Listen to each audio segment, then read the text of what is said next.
ridiculous. Well, here's the thing. Maybe. Sometimes. Tell me about this. I want to know more. Oh, yeah. No. Holy cow. We've had a lot of fun. So, I know what I'm doing this long weekend. What are you doing, Nicole? I'm going out to buy a new car, which was not planned at all. Don't you have a new car? It's relatively new, but now it's old, and it's going to the Buick graveyard. Oh, no. What happened? Well, it's been a lemon from the start. We bought it with high hopes and anticipation of living out our years in this nice SUV that could cart everybody around and, had all the bells and whistles. And it's been nothing but a problem. I feel like every other week I'm in the shop with this thing. And then finally, last week, it starts clanking and banging. It sounds like an old jalopy. I drive it into the dealership and I'm explain what's wrong. And they're like, oh, it's just probably a sensor. Not a big deal. And so I'm like, okay, here we go. One more time. Mm-hmm. Then later on that evening, I get a phone call. Well, it's a little bit more than a sensor. You're going to need a whole new engine. Oh, my gosh. What? And how old is this car? It's 7 years old, and it has 100,000 miles on it. And for the bargain basement cost or price of $8,000, I can get a brand new engine. Oh, my. Oh, boy. It's not under warranty or anything anymore, No, huh? of course not. No. So this vehicle was already expensive enough to begin with, and I think we've probably put in double the amount that we've paid for it. So we are going to say goodbye to it this weekend. May it rest in peace. And we are not going to buy another Buick ever again. So what model of Buick was It it? was an Enclave. Oh. So it was an SUV. Mm-hmm. And yeah, it had so much potential. It just was constantly. That is discouraging. Have you Google and see if there's any recalls on that There car? are, and there's a class action lawsuit too. So Is there really? Yes. Oh, well, that's helpful. yes. I think I've mentioned here before that I had a car that blew up. It was a Chevy Chevette, and I drove it for like a year and a half, and then one day I parked it, I turned the key off, I heard this pop, and all of a sudden there were flames coming from under the hood. Thank God it didn't happen while I was driving. Yeah. But completely burned out the engine and into the passenger compartment, and then, of course, the fire department had to come. So the car was pretty much destroyed. Yeah. And I don't know, did I tell this story on this podcast before? I don't think so. I went to my insurance company about it, and I had an insurance company check in like a day. They just reimbursed me for the cost of the car. And it turned out that there was a recall. And so they knew they could get their money from Chevy. So they paid me off really fast. So it's possible that if there is something going on with it, you could get, there was a defect in the car that caused exactly this sort of thing to happen, which worked out well. Well, I mean, the interesting part of it is that I actually used Twitter to get in contact with them. And they've been pretty responsive, but they're not, it doesn't sound like they're willing to extend any sort of customer satisfaction or to, make it. Well, then we'll be happy to shame them again here on this podcast. What was the year? It's a 2010 Buick Enclave. If you've had problems with the 2010 Buick Enclave, Mm-hmm. tweet about them now in solidarity with Nicole. And we will now move on from our car complaining segment to our opening. Hello and welcome to Parenting Roundabout, a weekly podcast about the things that parents are talking about, obsessing about, and complaining about right now. I'm Terri Morrow, and I've been going to the mechanic a lot and having to pay money to fix things on cars too, but they are old cars, and so therefore we just think of it as the cost of keeping them on the road. If it was a new car, I would, like you, Nicole, be extremely distressed, or a new-ish car. Our cars are old. With me today are Nicole Erdix. Hello. The car shopper that I will be. Well, President's Day weekend is supposed to be a good day to do that, right? Don't they have lots of sales? They do.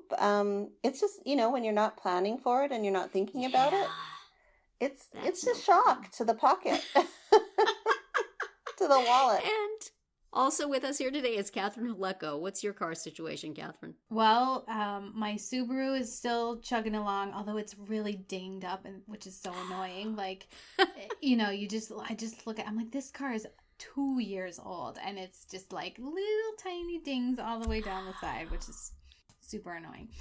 But other than that, it's been good, and it is almost paid off. So yay!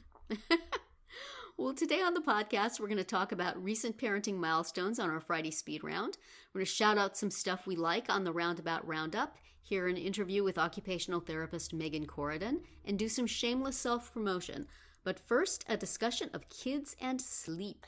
Yeah, so I've been involved in kind of a little movement in our community, and it hasn't really been made public yet, but it's in response to a bill that is trying to get passed in California to start school later. And the schools in our district start at 7:30 a.m. and they get out at 2:30.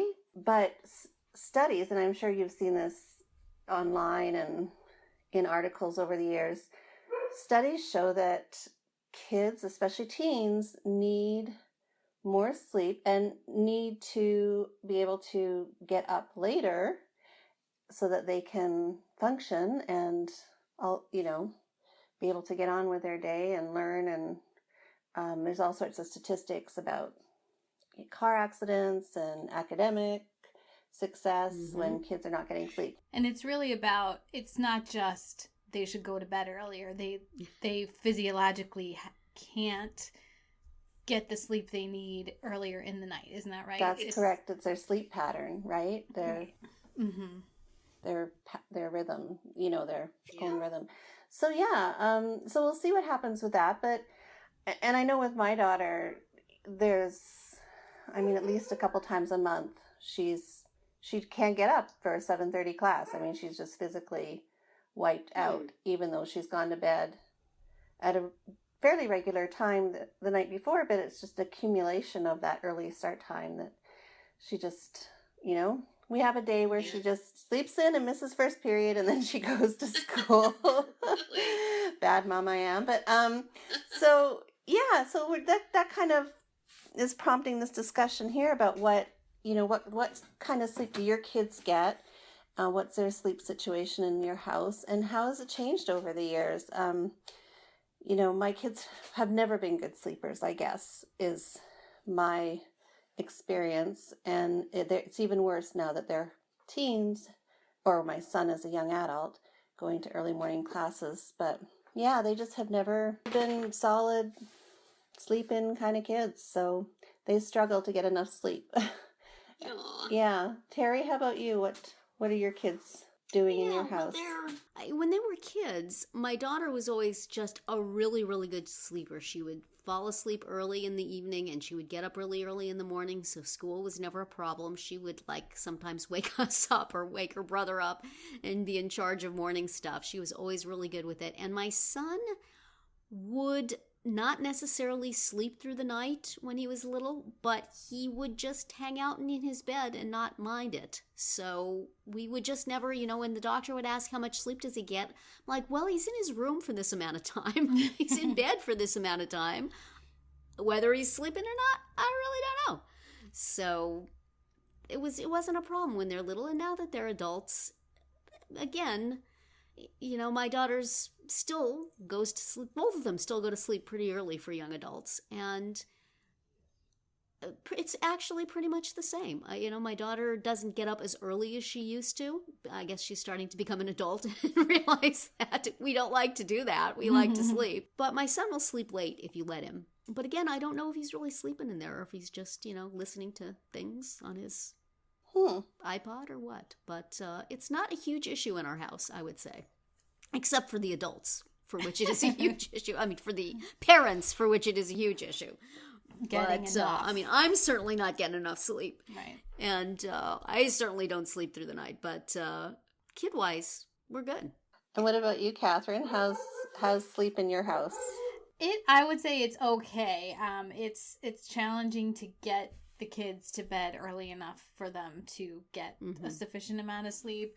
The other day, my teenager fell asleep in her room. She was sitting on her bed, like doing homework or whatever. She fell asleep and slept for 2 hours. She slept from like 7 to 9 p.m. And I went into her room at 9 p.m. I'm like, what's going on? She's like, oh, I was sleeping. And she still had homework to do. And I'm like, well, you'll get to do it now because you're not going to be falling asleep for a while. So it's hard. I mean, we don't start as early as 7:30. And my kids are both pretty good about getting ready quickly in the morning so they don't have to allow.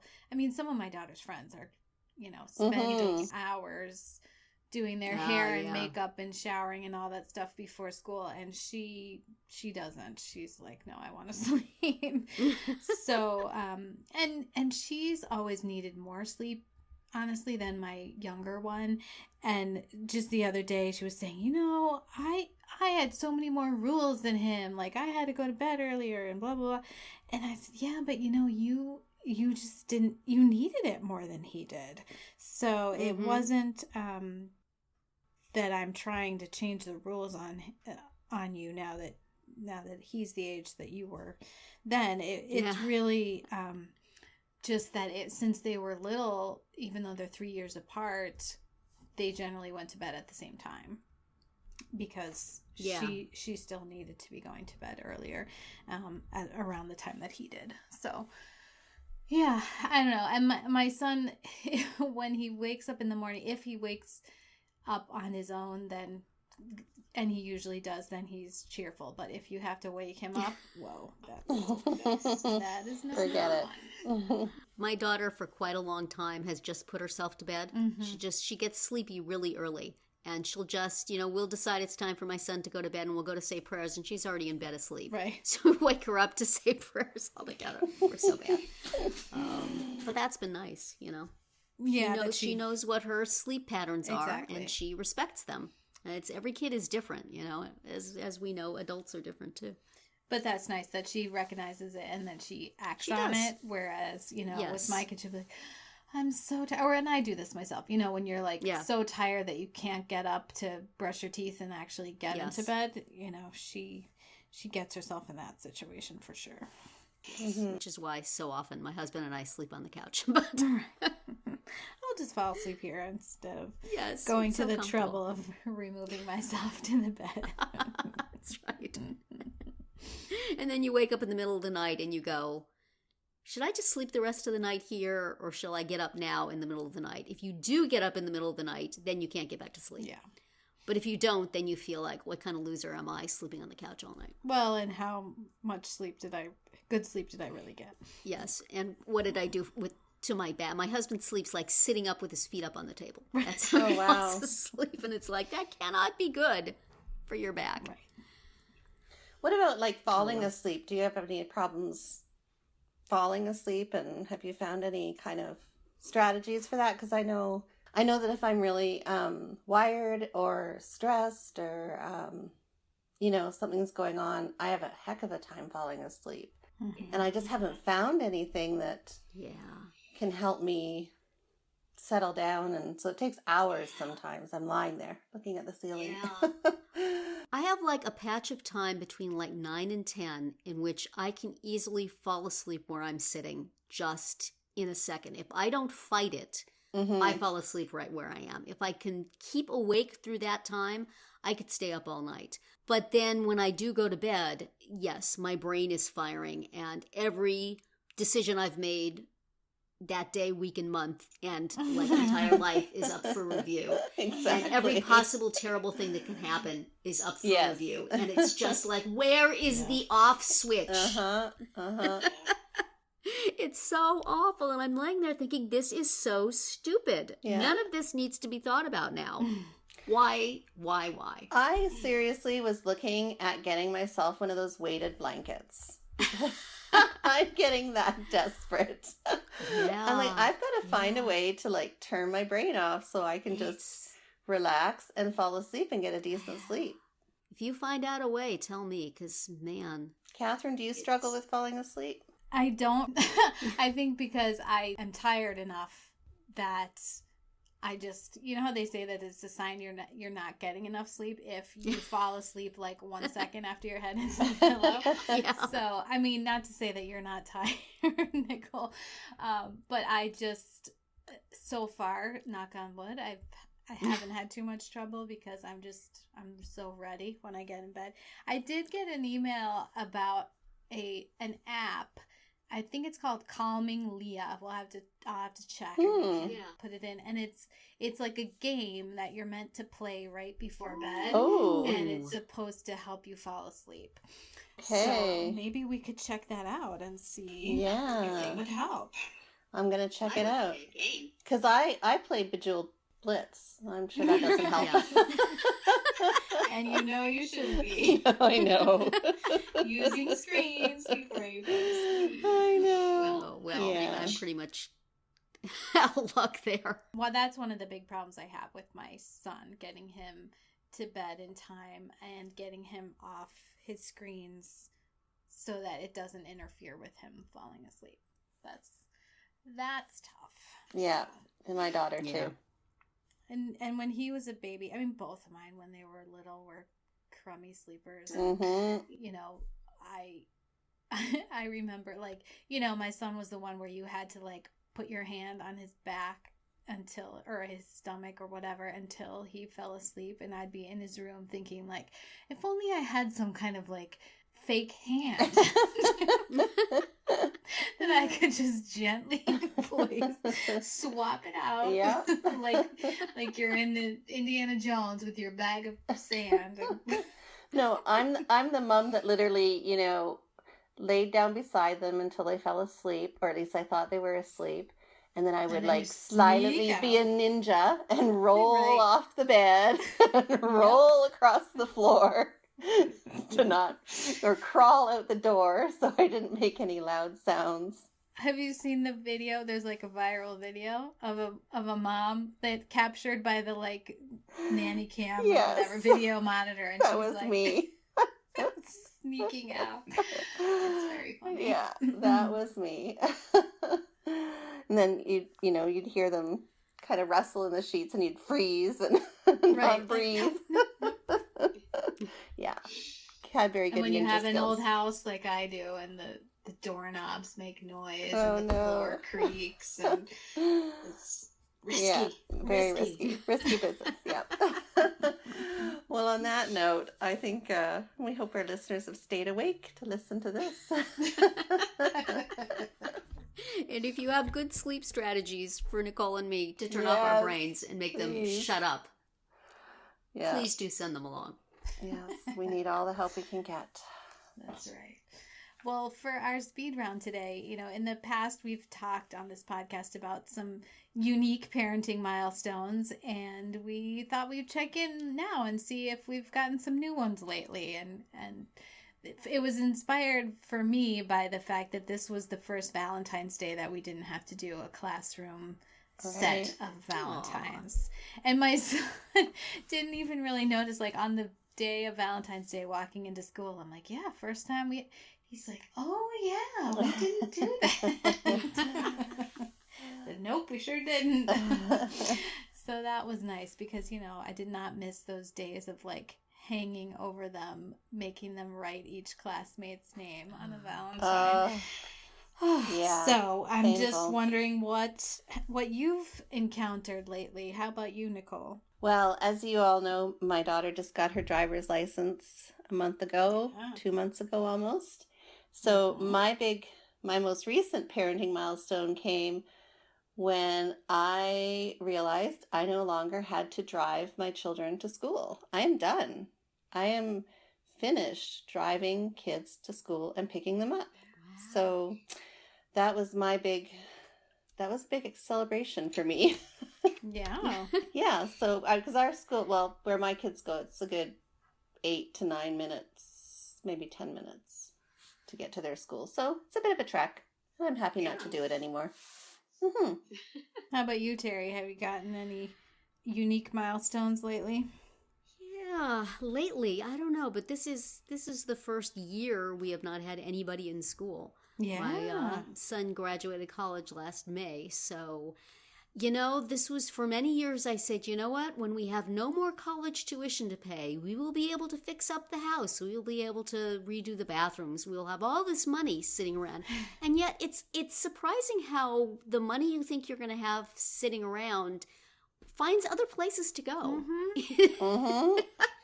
You aren't all of a suddenly full of money. You are similarly broke, just the cars decide they need work, Right. or other things happened. So I have not reaped that particular reward that I was so looking forward to, but one of these days, perhaps it will happen. I remember when I stopped paying childcare, I was like, wow, we are going to be just flush after we are not paying for childcare every day. No, it all went to sports and extracurricular activities and enrichment and things, I think, is where all that money went. Yeah. Well, I think we had some job changes, not for the better, right at the same time as he was graduating. So that kind of screwed that up. But it's also been, for my daughter, first out-of-town job. Oh, yeah. She's her first jobs out of college were all in our town, and that's what she had always expected and always wanted. And now she is working someplace that's a good 20 to 30 minute drive away. And so she's, I think, liking having the time alone in the car to play whatever music she wants without anybody making a crack or singing along. And I am, thanks to Nicole telling me that I could trace my children through the text message app. Yeah. I am watching her go to work and come home just like I used to watch out the window as she walked to school. So Isn't it awesome? it is awesome. Thank you so much for telling me that. Yeah. I even made my husband get iCloud on his phone, which he had no interest in. But I Yeah. said, I have to be able to trace you via GPS. And the nice thing is that she likes the job, right? I mean, She does like the job, yes. Yes, so, but it is an adjustment, every time I think about her driving that far. right. Mm-hmm. Yeah. The sorts of thoughts that keep you from falling asleep pop in my head. But so far, so good. Right. Well, good. So that's our speed round for Friday. And remember, you can hear a new one every Monday through Thursday. Now it's time for our Parenting Roundabout Roundup, where we bring you some of the things we've read or seen or used recently that we want to shout out and share with you. I believe my shout out on this podcast has very often involved something that Lin-Manuel Miranda is doing. I am obsessed, yes, although not as obsessed as many, many people. Still, he has started, I guess his wife taught him how to use Spotify and make Spotify playlists, and he's a guy who used to make mixtapes, and now he is making Spotify mixtapes for us all and releasing them out into the world. So I have been following those, and nicely, whenever he drops a Spotify playlist, somebody immediately drops a YouTube version and an Apple Music version of it, because young people have a lot of time on their hands. So I'm able to tap into the Apple Music version of it, and I've really been enjoying it, and it's been a good way to listen to music I would not listen to otherwise. And just, sometimes if you're starting the day and it's kind of ugh, and you look and, somebody has made something for you, and you can go listen to it. It's kind of cool. So if you are open to listening to new kinds of music, and certainly if you use Spotify, but also somebody will give it to you in whatever service it is you use if you follow the Twitter feed long enough. Follow Lin-Manuel Miranda on Twitter and keep an eye out. Catherine, what are you recommending today? Also on the pop culture beat, Terri and I both enjoy Linda Holmes at NPR. She runs their pop culture blog Monkey See and their podcast Pop Culture Happy Hour, which we've both been enjoying for a long time. And she had a funny piece on the blog recently, an imagined interview with the Monopoly thimble, because that thimble is being retired from the game. So she did it's a fun little thing to read to give yourself a smile. The sort of thing that she does very well. Yes. All right. And how about you, Nicole? What do you have to recommend? Well, I was just thinking about something that I'd wanted to mention ages ago and forgot to, and just remembered it because it was a game actually that my family and I played over Christmas called Game of Phones. So it's kind of a play on Game of Thrones. Uh-huh. But then it's also like Cards Against Humanity in a weird way. But it's basically, and it's so much fun. Oh, sorry. You can play that Dog with enjoys it too. Heartily endorsed. Yes. It's so much fun because you pick a card and it will say, what was the last photo that you took on your phone? And so everybody has to pull up their smartphone and find the last photo that they took. And then the funniest one, wins all those cards. And so you keep track of how many cards you win. And, or what was the last thing you searched on Amazon? Or, Oh, what fun. yeah, it's so fun because it involves phones, which everybody has pretty much, for the most part. That'll intrigue your kids, right? Mm-hmm. And it's a lot of fun seeing what it'll say who's the fast. One of them will be who can be the fastest to Google, a certain type of item online, or it's a lot of fun. We really enjoyed it, so I want to give a shout out to that game. It's a card game, and it's called Game of Phones. And where did you get it? Amazon, and then Okay. they actually have their own website too. It says it's playgameofphones.com. Cool. So yeah, Well, lots I'll of have fun. to check that out. And definitely good for all ages. It's definitely a Good. family game. Yeah.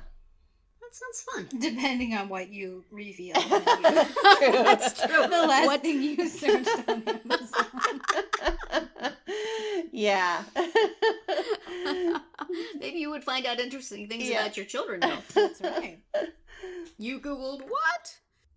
So, Catherine, I think you also have an interview to share this week. Yes. So our friend Meghan Corridan, who is a pediatric occupational therapist, joins us once a month to talk about toys, games, activities, apps, things that she has found to work with her clients and also with her daughter. So she is back and she has some new things that she found, which are good for that kind of late winter doldrum situation that we're getting into now in the end of February. So here's Meghan.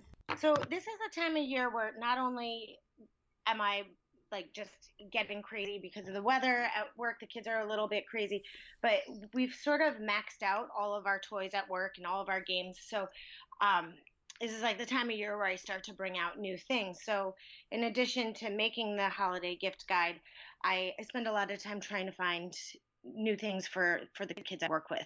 Mm-hmm. To freshen things up, to motivate them, and I think that's an important thing when kids are in therapy. So I found a bunch of new things. One of my favorite things I found is a game called Slapsy. Mm-hmm. Not sure if you know the game Tenzi. Yes. It's a dice game. It's from the same people. Okay. And it's just a fast matching card game. And the kids, the point of the game is to be first to match the correct picture to the clue card. So you've got all these pictures and a clue. So it could be something that's round, and you have to look at your cards and find something that's round. And the person who gets rid of their cards is the winner. Okay. And it's great for obviously like social skills. But it's really good for kids who need help with processing. It's great for language skills. It's also great for creativity because kids have to explain why they put something down. Mm-hmm. The kids have such a fun time. I mean, they laugh like crazy. And it's a great game for families. It's a great game for kids to play on their own. And you can adapt it to however, whatever skills your kids are at. Oh, great. Okay. Another one of the things I discovered was there's a online toy store started by a teacher in New York City called Rose and Rex. Mm-hmm. She had this beautiful bean game, and it's just wooden beans that you have to pick up with chopsticks. They're all rainbow colored beans. And it's simple. It's small. You can take it anywhere you want. Like you can throw it in a bag if you're at a restaurant, whatever. And it comes with a pair of wooden chopsticks. And I like the way it looks. I like the skills it works on. Mm-hmm. And even be left out as like a little decoration. But Nice. it's a great fine motor activity. Yeah, that sounds great. It reminds me a little bit of that Mancala, where you have the marbles that you have to move, but this sounds more portable. Yeah, it's very small. It's very lightweight. And depending on your kids, for some of my younger kids, they're not at a place where they can use regular chopsticks. So I sometimes have them use the zoo sticks, the animal chopsticks that are connected at top. Mm-hmm. So it sort of eases them into using the chopsticks, and it's not as frustrating. Right. There's a great company called Peaceable Kingdom, and they do a lot of collaborative games. Mm-hmm. And one of the games that I found that I really like is called Willie's Wiggly Web. You have to use a pair of scissors that they provide and cut a web without letting the spider fall out.